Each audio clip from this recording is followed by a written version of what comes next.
찾으셨으면 합독하시겠습니다.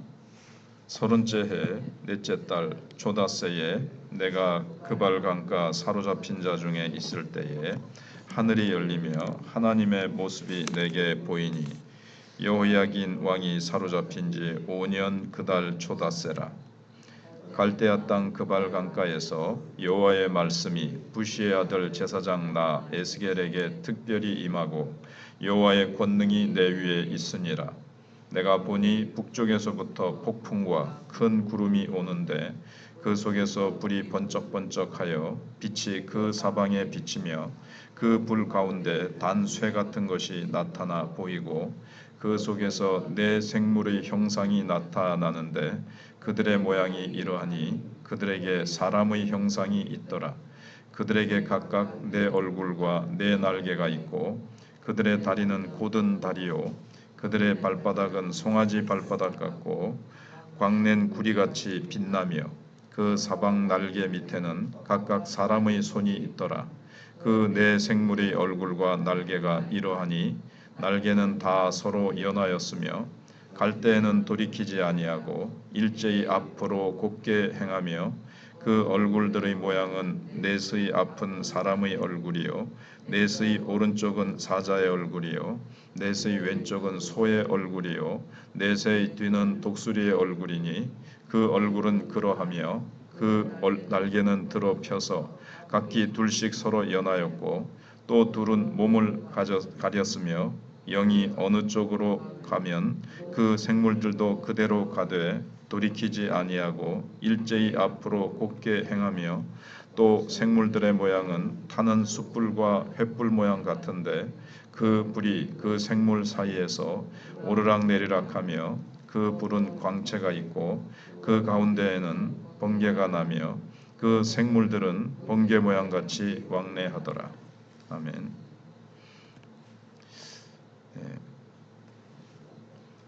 에스겔서의 배경이 처음에 이제 나타나는데 제일 먼저 이제 에스겔이 어떤 배경 속에서 하나님의 이 묵시를 받게 되었는지 서론에서 밝히고 있습니다. 근데 처음부터 해결하기 어려운 문제가 제 30년 4월 5일이라 그랬는데 무엇을 기준으로 한 이 30째 해 30년인지 30째 해인지가 이제 문제가 됩니다.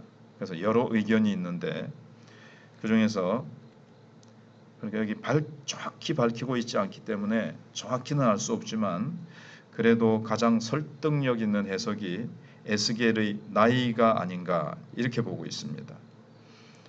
에스겔은 원래 제사장의 아들이라서 이제 제사장의 직무를 해야 됩니다. 그래서 어느 누구보다도 성전 봉사에 많은 기대와 소망을 가지고 있었던 것 같습니다. 그런데 제사장이 되기도 전에 바벨론의 포로로 붙들려 오게 됐습니다. 그리고 이제는 바벨론에 붙들려 온 지도 이미 이제 5년이 지났습니다. 그래서 이미 에스겔이 할 수 있는 것은 아무것도 없었습니다. 성전이 없는 이방 땅에서 에스겔이 할 수 있는 일이 무엇이 있겠습니까?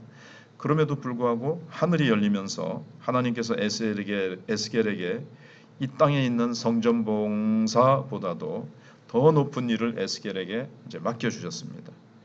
이제 뒤쪽에 나오지만 에스겔이 이 하나님의 환상을 본 장소는 이제 물론 바벨론 강까지만 그발 강까지만 나중에 보면 이제 하늘 성전이 나타나죠.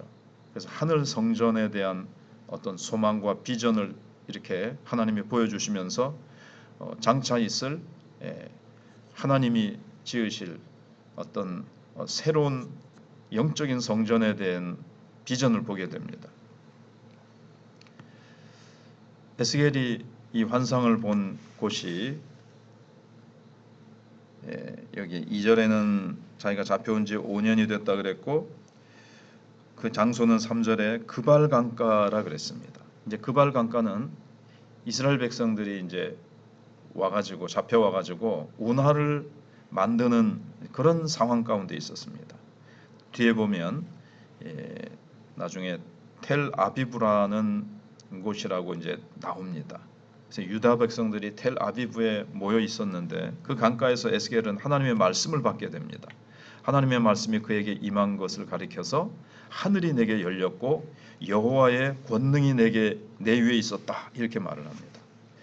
우리는 뭐 영화 장면처럼 커튼이 탁 열리듯이 그렇게 안 되더라도 하나님의 말씀이 내게 강력하게 임하면 그게 바로 하늘이 열린 것이고 성령의 권능이 우리 위에 임하는 겁니다. 하늘이 사실은 눈에 보이는 이런 하늘이 아니고 이거는 하나님 계시는 그 하늘이 열린 것이기 때문에 육신의 눈에 안 보여도 말씀이 내게 성경을 읽는 중이든 설교를 듣는 중이든 하나님의 말씀이 내가 묵상 중에 임하든 하늘이 열렸기 때문에 그렇습니다. 우리의 마음이 하나님의 은혜에 뜨거워지는 것, 그것은 바로 하나님의 강한 권능이 내게 임했기 때문에 그렇습니다. 꼭 암이 낫고 눈에 보이는 기적이 나타나야 되는 것이 아니라 그것보다 오히려 더 놀라운 그 값 있는 은혜는 하나님의 성령의 권능이 임하셔서 말씀이 내게 부딪혀오고 그 말씀이 나를 깨뜨리고 그 말씀이 내게 참 감동을 주는 것, 그게 이제 하나님의 권능이 내게 임한 거죠. 그리고 바벨론 온 땅은 영적으로 지금 완전히 동토와 같습니다. 영적으로 한 번도 따뜻한 봄이 5년 동안 오지 않았습니다. 이스라엘 백성들이 잡혀온 지. 그런데 이제 에스겔과 유다 백성들은 바벨론에 포로되어 온 지 5년 동안 한 번도 이제 영적으로 따뜻한 봄 기운을 느껴본 적이 없었는데 드디어 하늘이 열리면서 빛이 임하기 이제 시작한 거겠습니다. 그래서 에스겔의 마음에 은혜를 받아서 이제 뜨거워지기 시작한 겁니다. 이것은 새로운 시대가 임하고 있다는 증거입니다. 돌같이 굳어있던 마음 속에 하나님의 말씀이 임하니까 훈훈한 하나님의 사랑이 전해오고 성령의 감동이 임할 때 하나님의 이 봄이 오고 있는 겁니다. 그래서 바벨론에 포로되어 온 에스겔이나 유다 백성들에게 하나님의 말씀의 감동이 임하는데 5년이 걸린 거죠. 5년 동안 어떻게 됐을까요? 5년 동안 처음에는 참 절망스럽고 원망스럽고 한탄스럽고 참 하나님에 대한 분노 같은 것들도 생겼을 것이고 왕이 제대로 했더라면 누가 제대로 했더라면 이렇게 하면서 아마 서로 원망하고 이제는 막 자기 힘으로 살아보려고 이제 막 바둥거렸지만 그게 이제 다 소용이 없으니까 이제 힘이 빠지는 거죠.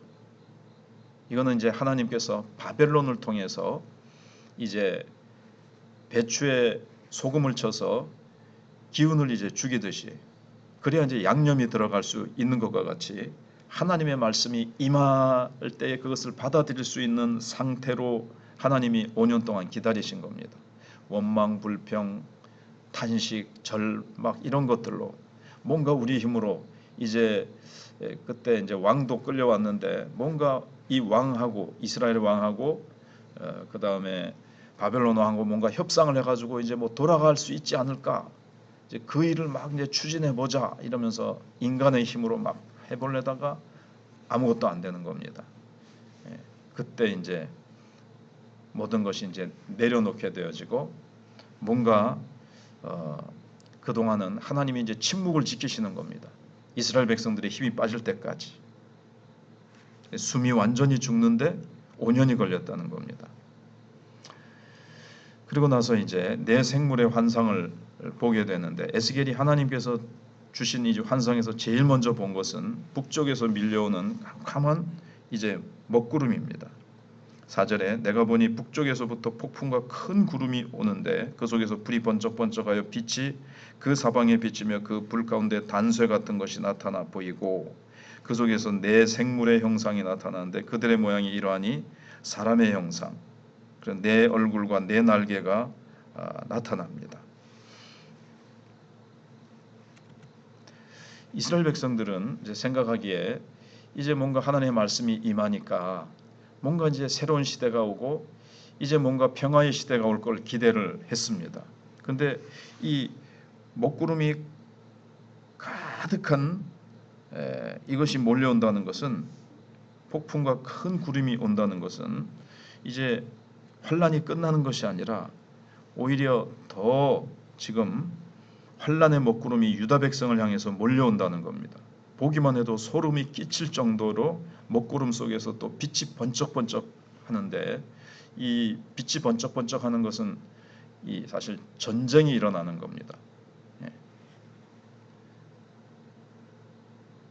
그래서 예루살렘에 더 큰 전쟁이 일어나게 되고, 예루살렘은 끝내 멸망하면서 모든, 이제 제가 앞에 이스라엘 백성이라 그랬는데, 더 정확히 얘기하면 이제 남쪽 유다죠. 남쪽 유다 백성들이 다 죽기도 하고 노예로 흩어지기도 하고 포로로 다시 남은, 이게 이제 포로로 잡혀오는 게 한 번만이 아니라 여러 차례에 걸쳐서 오게 되거든요.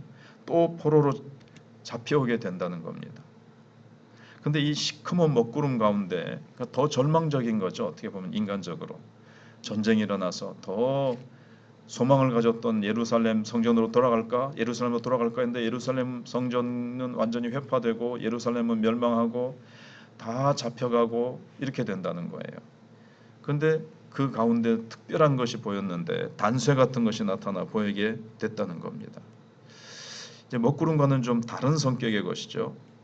그러니까 먹구름이 밀려오니까는 전혀 캄캄해서 아무것도 볼 수 없는 상태인데, 그래도 거기에 단쇠 같은 이제 불빛이 이제 뭐가 보이는 거예요. 그러니까 하나님의 어떤 신호등 같은 거죠. 우리는 깜깜한 밤에 앞으로 전혀 전진할 수가 없습니다. 절벽이 있는지 뭐가 있는지. 그런데 거기에 누군가 이렇게 신호 지시등 같은 거, 빨간 불빛 등을 들고 만약에 경찰이나 누가 이렇게 신호를 보인다면 얼마나 반갑겠습니까? 그와 마찬가지로 그런 캄캄한 먹구름 가운데서도 하나님께서 이렇게 번쩍번쩍하는 단쇠 같은 불빛이 이제 나옵니다. 그리고 그러면 이제 그걸 보면 뭔가 하나님께서 이제 보여주시고 인도해 주신다는 거죠. 그리고 이제 특이한 모습을 하고 있는 이제 천사의 모습인데, 진짜 천사가 이렇게 생겼다는 것은 아니고 이스라엘 백성들에게 소망을 주시기 위해서 이제 보여주는 어떤 이렇게 상징적인 모습으로 보여주는 겁니다. 아침에 아이들 뭐 방송을 보면 이렇게 뭘 뒤집어 쓰고 가면도 하고 이렇게 저렇게 꾸미고 이제 나옵니다. 아이들에게 뭔가를 보여주기 위해서. 그것처럼 이런 진짜 천사가 있는 것이 아니라 여기 이제 네 생물의 형상이 나타나는데 그들의 모양이 사람의 형상이 있더라. 그들에게 네 얼굴과 네 날개가 있고 그들의 다리는 곧은 다리요 그들의 발바닥은 송아지 발바닥 같고 광낸 구리같이 빛나며, 이렇게 되어 있습니다. 이 특이하게 생긴 생물은 이스라엘을 지키는 천사들의 모습입니다. 그래서 포로 생활에 지친 하나님의 백성들에게 힘을 주고 기운을 돋구어 주기 위해서 이제 이런 모습으로 나타나는 겁니다. 결국 시커먼 먹구름은 너무나도 싫지만 그 속에 여전히 하나님이 활동하고 계시다는 겁니다. 하나님의 역사는 계속 살아 있습니다. 하나님이 이스라엘을 지켜주시는 이 천사를 보내서 이제 이 천사들의 모습을 통해서 어떻게 이 환란을 이겨나갈 것인가 하나님께서 이제 보여주시는 것입니다. 그래서 아무리 시커먼 먹구름이 온 세상을 덮고 비바람이 몰아친다 할지라도 사실 그 구름 위에는 여전히 태양이 비치고 있는 것처럼, 중요한 것은 이 생물들이 네 얼굴이 있고 네 날개가 있다는 것이 특징입니다. 그래서 네 얼굴은 10절에 나오는데 이것은 이스라엘 백성들이 어떤 얼굴을 해야 이 환란을 통과할 수 있는지를 이제 가르쳐 주는 겁니다. 그래서 사람의 얼굴은 지혜와 상식입니다.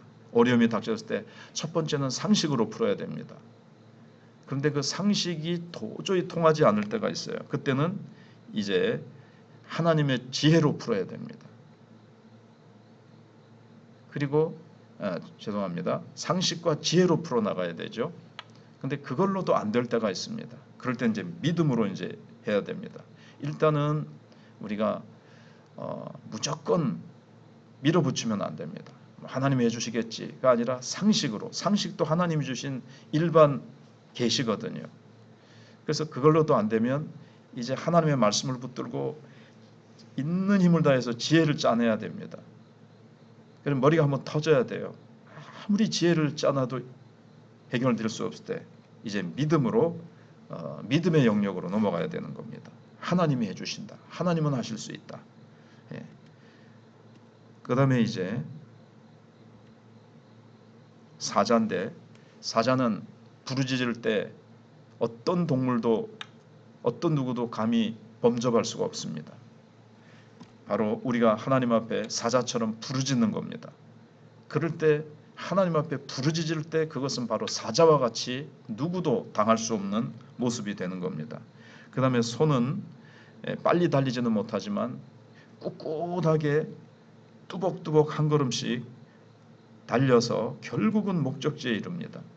그래서 마라톤에서 완주를 하려면 자기 컨디션을 잘 조절하면서 오래 인내를 하면서 다 달려갈 수 있습니다. 독수리는 네 번째 가장 높이 올라가는 새인데 가장 멀리 볼 수 있는 새죠.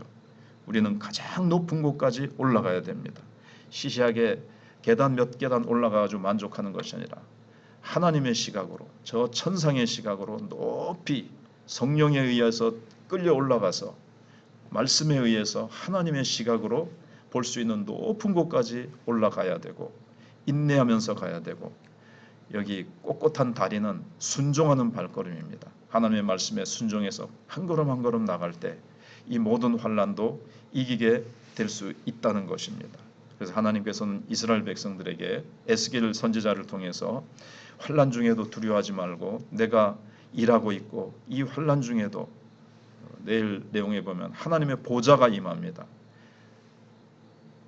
예루살렘에 있는 성전 안에 있는 하나님의 보좌는 사라졌지만, 눈에 보이는 보좌는 사라졌지만 하나님께서 유다 백성이 끌려온 바벨론 가운데 하나님이 보좌를 딱 좌정하시고 거기서 역사하십니다. 그래서 우리는 어떠한 환난과 고난 속에 이 땅 위에 우리가 닥칠지라도 거기에 바로 하나님이 보좌 가운데 임하셔서 우리를 위해서 일하시고, 폭풍 후 먹구름 가운데서도 하나님은 보좌를 옮기셔서 그 가운데서 우리를 지키시고 우리 가운데 일하시고 결국 우리를 통해서 하나님이 놀라운 일들을 행하신다는 것을 보여줍니다. 오늘도 이 말씀을 붙들고 하나님